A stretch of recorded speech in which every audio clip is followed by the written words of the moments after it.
भारतीय सेना को भाड़े की फौज मत बनाइए। सेना और सैनिकों को कमजोर कर रहे हैं, उससे देश कमजोर हो रहा है। और जैसे कि हमारे हजारों किलोमीटर का बॉर्डर है, भाड़े की सेना के बस की बात नहीं कि सुरक्षा करे। भाड़े की फौज तैयार करने का काम किया है। इस भाड़े की फौज से क्या हम अपने देश के 1400 किलोमीटर का पाकिस्तान का बॉर्डर, 6500 किलोमीटर की हमारी समुद्री सीमाएं और 3800 किलोमीटर का चाइना का बॉर्डर क्या हम संभाल सकते हैं? ये देश आपका है। अग्निवीर का मतलब वीर को अग्नि में झोंकने का काम किया। बहुत अच्छा नाम लेके आए मोदी साहब। ये अग्निवीर नहीं है, ये वीरों को आप अग्नि में झोंकने का काम कर रहे हो। आपने लाखों नौजवानों का भविष्य चौपट में कर दिया, आपने सेना को चौपट में कर दिया। हाँ जी दोस्तों, और ये कल से फिर जंतर मंतर पर शुरू हो रहा है एक बहुत बड़ा तेज तर्रार आंदोलन, और जिसमें बिल्कुल पूरी तरीके से आरोप लगा रहे हैं। इनका वीडियो सुनिए। ये है कर्नल चौधरी साहब, जो कि कांग्रेस पार्टी से जुड़े हुए हैं। और मैं आपके साथ कहूंगा, चाहे सेना के बड़े अधिकारी हों, राहुल गांधी जी हों, सिर्फ और सिर्फ उन्होंने नौजवानों को एक साथ करके इस देश में मुहिम चलाई है कि इस सरकार को घेरना है और अग्निपथ स्कीम को मैंने नीचे टपकाना है। जितनी भी खामियां हैं वो निकाली जा रही हैं, जितनी पूरी की पूरी कोशिश की जा रही है कि देश को जगाया जाए, देश को बताया जाए, देश को समझाया जाए कि वर्तमान में जो सरकार है, जिसने आनन फानन में जो अग्निपथ योजना लाई है, इससे देश का नुकसान है, देश की सेना का नुकसान है। सेना में लगातार स्ट्रेंथ कम हो रही है, और ये लोग हैं, ये उस काबिल नहीं है, क्योंकि लोग काबिल हैं बट इनकी ट्रेनिंग नहीं है। उन्होंने बोला ये ऑल वेदर सोल्जर नहीं है। एक सोल्जर बनने में 6 से 7 साल लगते हैं, जब वो हर जगह पोस्टिंग काट सकता है। 4 साल का सैनिक ना तो वो टैंक चला सकता, 120 बटन सामने होते हैं टैंक के ड्राइवर के, 120 बटन को ऊपर से मिसाइल आ रही है, गोले आ रहे हैं, नीचे से माइन चल रही है, माइन फील्ड के अंदर से चल रहा है। क्या वो 4 साल का सैनिक ये काम कर पाएगा? हमें एक सैनिक को तैयार करने के लिए कम से कम 6 से 7 साल लगते हैं। ऑल वेदर सैनिक हर जगह डिप्लॉय होने के लिए अग्निवीर वो नहीं कर पाएगा। 6 महीने की ट्रेनिंग, अधपका सैनिक बिना ट्रेनिंग के अग्नि में झोंकने का काम किया। लेकिन आपने एक कच्चा सोल्जर, एक आधा सोल्जर बना करके देश की सेवा में लगा दिया है, तो देश की सेवा को खतरा है। और यही तरीका रहा तो सेना भी का जो कॉन्फिडेंस है वो कम होगा, क्योंकि सेना के ऊपर जिम्मेदारी है हजारों किलोमीटर बॉर्डर की सुरक्षा, आंतरिक सुरक्षा और डिजास्टर मैनेजमेंट। और देश की जो जनता है आंख मूंद पर, आंख बंद करके सबसे ज्यादा विश्वास करती है तो भारतीय सेना पे करती है, उसके काम पे करती है, उसके व्यवहार पे करती है, उसके अनुशासन पे करती है। और जब इसकी कसौटी पे ये खरे नहीं उतरेंगे तो आप देश का नुकसान कर रहे हैं, आप सेना का नुकसान कर रहे हैं, आप नौजवानों का नुकसान कर रहे हैं, आप सैनिकों का नुकसान कर रहे हैं। क्या ये सही है? क्या इनके आरोप सही हैं? इन्हीं आरोपों को लेकर के आप जंतर मंतर पर कल से बहुत बड़ा धरना प्रदर्शन शुरू हो रहा है, जिसके बारे में लिखा है उन्होंने सभी सैनिकों को जोड़ने के लिए एक जबरदस्त मुहिम चलाई है कि जितने भी नौजवान हैं जिनके साथ अन्याय हुआ है और जो भी इस देश के लिए सोच सकते हैं, उनके लिए धरना प्रदर्शन की शुरुआत कल से है 22 तारीख से। जैसा कि सीधा सीधा मैं आपके साथ शेयर कर रहा हूं कि पूर्व सैनिक विभाग कांग्रेस पार्टी कल जंतर मंतर पर आयोजित धरने में शामिल होकर जय जवान अभियान के लिए सभी पार्टियों से समर्थन मांग रही है, पूरे देश में मांग रही है।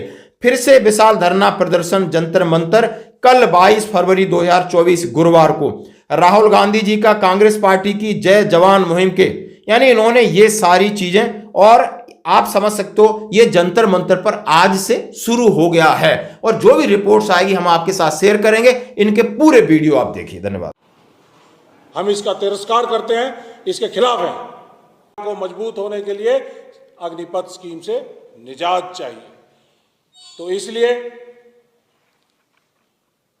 हम लोगों ने, हमारे नेता राहुल गांधी जी ने, कांग्रेस पार्टी के आला कमान ने, सबने मिलकर फैसला किया कि अग्निपथ स्कीम देश के युवाओं के लिए, देश की सुरक्षा के लिए और हमारे भविष्य के लिए हानिकारक है। इसलिए इसके लिए जय जवान कैंपेन को लॉन्च किया जाए।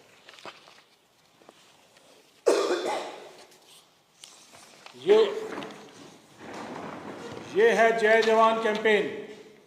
इस जय जवान कैंपेन के 2 पहलू। जैसा कि मैंने आपको बताया कि 1.5 लाख बेरोजगार युवा जो फौज में चयनित हो चुके थे, सिलेक्ट हो चुके थे 2019 से 22 के बीच की भर्तियों में, उनको बेरोजगार कर दिया गया है। उनको इमीडिएटली उनकी पेंडिंग भर्तियों को पूरा करके उनको ज्वाइनिंग दी जाए, पहला न्याय। दूसरा न्याय, देश के युवा और सेनाओं के लिए पुरानी भर्ती प्रक्रिया को लागू करके, बहाल करके अग्निपथ स्कीम को तुरंत प्रभाव से खारिज किया जाए और खारिज करते हुए जितने भी अग्निवीर हैं उनको परमानेंट किया जाए। ये कांग्रेस पार्टी का फैसला है और 2000 चुनाव के अंदर इस फैसले के साथ हम जा रहे हैं। जो पैसा अग्निवीरों को मिलना चाहिए, सेना का बजट का पैसा, वो कहां जा रहा है? अदानी जी के जेब में जा रहा है। आप सारे हथियारों की लिस्ट निकालो, ड्रोन की लिस्ट निकालो, राइफल की लिस्ट निकालो, बारूद की, कारतूस की लिस्ट निकालो, सारी की सारी लिस्ट निकालो। आपको पता लगेगा कि अदानी डिफेंस को सारे के सारे डिफेंस के कॉन्ट्रैक्ट्स पकड़ाए जा रहे हैं। अग्निवीर को कह रहे हैं तुम्हें हम शहीद का दर्जा नहीं देंगे, तुम्हारे परिवार की मदद नहीं करेंगे, और जो उसको मिलना था वो उसके हाथ से निकालकर नरेंद्र मोदी जी अपने मित्र को दे रहे हैं।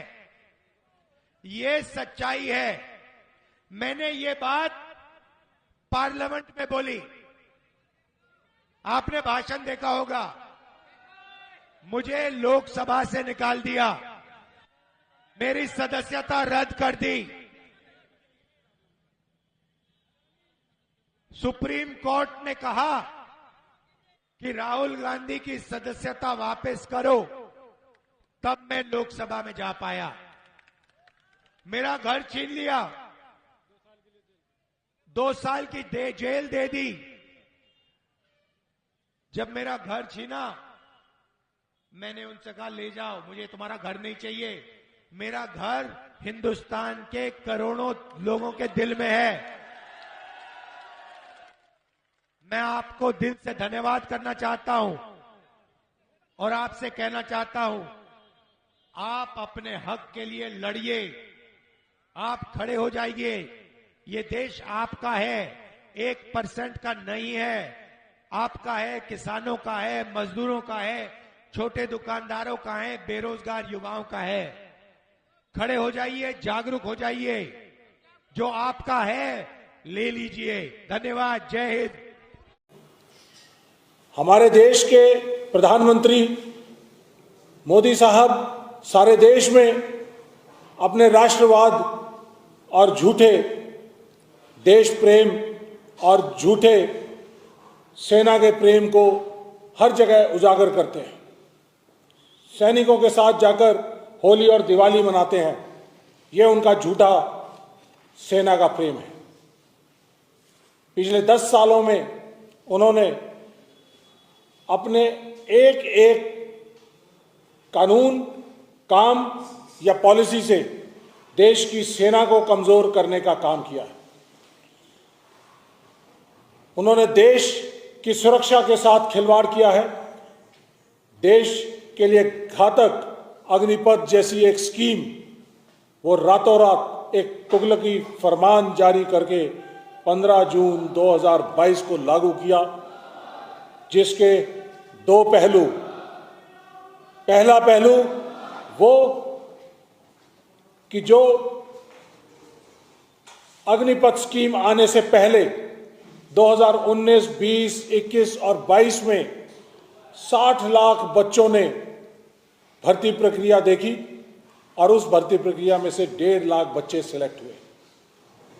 वो देश के भावी सैनिक थे, लेकिन एक तुगलकी फरमान ने उनको भावी सैनिक या सैनिक होने से महरूम कर दिया और उनको रातों रात बेरोजगार कर दिया। लगातार गुहार लगाते रहे 2-2.5 साल से कि हमारी भर्तियां हो चुकी हैं, सब प्रक्रिया पूरी हो चुकी है, हमें ज्वाइनिंग दी जाए। सिर्फ ज्वाइनिंग लेटर्स की इंतजार थी, लेकिन मोदी सरकार वो भी दे ना सकी, युवाओं के साथ न्याय नहीं कर सकी। देश प्रेमी बच्चे जो सुबह 3 बजे 4 बजे उठकर प्रैक्टिस करते थे, जब से जवान होना शुरू हुआ तब से एक ही सपना था, देश की सेवा करेंगे, देश की फौज के अंदर काम करेंगे। उनके जज्बे को, उनके जुनून को तोड़ने का काम किया। दूसरा पहलू अग्निपथ स्कीम का। देश में हमारे चारों तरफ आप घूम कर देख सकते हैं, 1400 किलोमीटर का पाकिस्तान का बॉर्डर, पंजाब से ज्यादा कौन जानता है। पंजाब ने बहुत मार झेली है, सारी लड़ाइयां जो है इसी भूमि के ऊपर हुई हैं, शहादतें दी हैं। बच्चा बच्चा जो है वो लड़ाई लड़ने के लिए तैयार था, जुनून था उनमें, उनके जुनून को मारने का काम किया। उन्होंने देखा कि किस तरह से देश की सुरक्षा होती है। अग्निपथ स्कीम लेके आए। इस स्कीम के जरिए 4 साल की कॉन्ट्रैक्ट भाड़े की फौज तैयार करने का काम किया है। इस भाड़े की फौज से क्या हम अपने देश के 1400 किलोमीटर का पाकिस्तान का बॉर्डर, 6500 किलोमीटर की हमारी समुद्री सीमाएं और 3800 किलोमीटर का चाइना का बॉर्डर क्या हम संभाल सकते हैं? नहीं संभाल सकते। और उसके अलावा हमारे जो आंतरिक समस्याएं हैं उसको देखने के लिए भी हमारी फौज की जरूरत पड़ती है। इसके अलावा जब कहीं भी देश में कोई त्रासदी आती है, प्रॉब्लम आती है, नेचुरल कैलेमिटी आती है, भूचाल आता है, फ्लड्स आते हैं, तो देश की सेना को आखिरी हथियार के तौर पे इस्तेमाल किया जाता है। हर बच्चे बच्चे का देश के कन्याकुमारी से श्रीनगर तक, कश्मीर तक और अरुणाचल, मणिपुर से लेकर गुजरात तक सब लोगों का विश्वास सिर्फ अपनी देश की सेना के ऊपर कायम है। और जब अग्निपथ जैसी स्कीम देश की सेना को कमजोर करेगी तो मेरे ख्याल से पंजाब के हर बच्चे का दिल और उनका दिल से आवाज आएगी कि भाई ये हमारे देश के साथ गलत किया जा रहा है, देश की सेना के साथ गलत किया जा रहा है। यही बात पूरे देश में उठ रही है। और मोदी जी को चेतावनी देना चाहते हैं, आपके पास 20 दिन बचे हुए हैं, 1.5 लाख बच्चों को इमीडिएट ज्वाइनिंग दीजिए, अग्निपथ स्कीम को खत्म करिए और अग्निवीरों को रेगुलर करिए। और अगर आप नहीं कर सकते, कांग्रेस पार्टी की सरकार आ रही है, इंडिया की सरकार आ रही है, कांग्रेस पार्टी आएगी और अग्निवीरों को रेगुलर करेगी, अग्निपथ स्कीम को खत्म करेगी और 1.5 लाख युवाओं को वापस ज्वाइनिंग लेटर दिए जाएंगे। ये कांग्रेस पार्टी का फैसला है। ये बात लेकर हम आपके बीच में आए हैं। एक एक गली कूचे तक पहुंचाने की जिम्मेदारी आपको है। आपको देश का सैनिक बनके, मीडिया कर्मी नहीं, आपको देश का सैनिक बनके एक एक घर तक ये आवाज पहुंचानी पड़ेगी कि देश खतरे में है, देश का संविधान खतरे में है, देश की सेना खतरे में है। आज अगर नहीं उठेंगे तो हमारा देश गुलाम हो जाएगा। इसलिए आज आपकी जिम्मेदारियां बहुत बड़ी है। एक एक घर तक पहुंचिए और इस स्कीम को, जय जवान मिशन को घर तक पहुंचाइए। इसके लिए मैं आपको थोड़ा सा ब्रीफली बताना चाहूंगा कि ये जब 31 जनवरी को इसको लॉन्च किया गया, 31 जनवरी 2024 को लॉन्च किया, उससे पहले पूरे देश भर के अंदर 400 के करीब प्रेस कॉन्फ्रेंसेस हर जगह पे पूरे देश में, लोकसभा में की गई, जिसके अंदर पूर्व सैनिकों ने जगह जगह पे प्रोटेस्ट किए और एक सुर में आवाज आई कि अग्निपथ स्कीम देश के लिए घातक है, इसको जाना होगा। उसके बाद इसको लॉन्च किया गया। 1 से 10 फरवरी के बीच में जंतर मंतर पर प्रोटेस्ट किए गए, जिसमें 1.5 लाख जो युवा हैं, उनमें हजारों की तादाद में युवा हमारे साथ आए, पूर्व सैनिक आए। हमने इसके ऊपर संघर्ष किया जंतर मंतर पर। इसके बाद ऐसे ही संघर्ष करते हुए वाइस प्रेसिडेंट धनखड़ साहब के पास हम पहुंचे, गुहार लगाई, लेकिन उनको देश के भावी सैनिकों और भूतपूर्व सैनिकों से डर लग रहा था। उन्होंने हमें गिरफ्तार करवा दिया। हमारे ऊपर केस लगा दिए। लेकिन हम देश के सैनिक रहे हैं, भूतपूर्व सैनिक हैं, जब तक जिंदा हैं ना डरेंगे, ना सहेंगे, ना रुकेंगे और ना झुकेंगे, लड़ेंगे और जीतेंगे। जय जवान जय किसान। और इस मुहिम के तहत जो प्रोग्राम है, 1 फरवरी से लेके और 28 फरवरी तक 5 करोड़ परिवारों से हम संवाद कर रहे हैं, वहां तक पहुंच रहे हैं। एक ये मिस्ड कॉल नंबर है, इसके अंदर jayjawan.in के अंदर रजिस्टर करिए। इसके अंदर रजिस्टर करेंगे तो आपके पास एक प्रशस्ति पत्र आएगा, प्रमाण एक पत्र आएगा, जिसके अंदर आप उससे हामी भरेंगे। मेरे ख्याल से मैं मीडिया कर्मियों से ये पहला सवाल आपसे ही पूछना चाहूँगा कि क्या आप अपने देश की सेना को कमज़ोर होते देखना चाहेंगे? हाँ या ना? जवाब चाहिए, हाँ या ना? नहीं। और क्या आप अपने देश को कमज़ोर होते देखना चाहेंगे? हाँ या ना? अगर नहीं तो ये है एफिडेविट कांग्रेस पार्टी का कि देश की सेना को मजबूत करेंगे और देश की सुरक्षा को चाक चौबंद रखेंगे और देश को मजबूत करेंगे, संविधान को बरकरार करेंगे। ये है हमारी जय जवान कैंपेन की जो आत्मा।